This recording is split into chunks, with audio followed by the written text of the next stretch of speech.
Hello, ഇവിടെ എപ്പോഴും നമ്മൾ ചപ്പാത്തിക്കാവുമ്പോൾ ഉരുളക്കിഴങ്ങ് കറി, പരിപ്പ് കറി ഈ സാധനങ്ങളൊക്കെയാണല്ലോ. അപ്പോൾ നമ്മൾ എന്തായാലും ഇന്നൊന്ന് ഗോബി മഞ്ചൂരിയൻ ഉണ്ടാക്കാമെന്ന് വിചാരിച്ചു.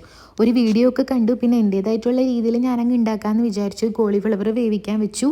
അത് വെന്ത് കഴിഞ്ഞ് കഴിഞ്ഞപ്പോൾ നമ്മൾ അതിൻ്റെ ഉള്ളിലേക്ക് കുറച്ച് ഉപ്പ്, കുരുമുളക് പൊടി, മുളക് പൊടി, പിന്നെ ഒരു 3 സ്പൂൺ കോൺഫ്ലോർ, ഒരു കുറച്ച് മൈദ, ഇതെല്ലാം കൂടെ മിക്സ് ചെയ്തിട്ട് ഒന്ന് വെച്ചു. പിന്നെ എനിക്ക് വറുക്കാൻ നോക്കി കഴിഞ്ഞപ്പം ഓയിൽ ഉണ്ടായിരുന്നില്ല. സോ ഞാൻ വെളിച്ചെണ്ണയിലാണ് വറുത്തെടുത്ത്. ഈ സാധനങ്ങളൊക്കെ ഓയിലിലാണ് ശരിക്കും വറക്കേണ്ടത്. പിന്നെ ഞാൻ ഓയിൽ വാങ്ങിക്കാൻ വേണ്ടിയിട്ട് പോയില്ല, വെളിച്ചെണ്ണയിൽ തന്നെ അങ്ങോട്ട് വറുക്കെടുത്തു കേട്ടോ. പിന്നെ അധികം ഞാനൊന്നും ഇതിൽ ആ പൊടി ചേർത്തില്ല, കുറച്ചേ ഞാൻ ചേർത്തിട്ടുണ്ടായിരുന്നുള്ളൂ. പിന്നെ ആ വെളിച്ചെണ്ണയിലോട്ട് തന്നെ ഇഞ്ചി വെളുത്തുള്ളി അരിഞ്ഞത്, നമ്മുടെ സവാള, ക്യാപ്സിക്കം ക്യൂബ്സായിട്ട് അരിഞ്ഞത്, ഇതെല്ലാം കൂടി ഇട്ട് കൊടുത്തു. പിന്നെ കുറച്ച് കുരുമുളക് പൊടി ഇട്ടു. പിന്നെ ഇത് ഈ സാധനം നമ്മൾ മൈദയല്ലല്ലോ, കോൺഫ്ലോറും വെള്ളവും കൂടെ മിക്സ് ചെയ്തേക്കണം കേട്ടോ.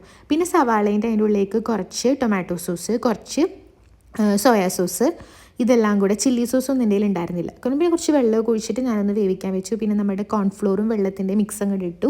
പിന്നെ കോളിഫ്ലവർ അതിൻ്റെ ഉള്ളിലേക്ക് ഇട്ടു. കുറച്ച് നേരം വെള്ളമൊക്കെ ഒഴിച്ചിട്ട് അങ്ങ് അടച്ച് വെച്ച് സെറ്റ് ചെയ്തെടുത്തു. സംഭവം കടയിൽ കിട്ടുന്ന പോലെ ടേസ്റ്റൊന്നും ഇല്ലെങ്കിലും അത്യാവശ്യം കഴിക്കാൻ പറ്റുന്ന ടേസ്റ്റൊക്കെ ഉണ്ട് കേട്ടോ.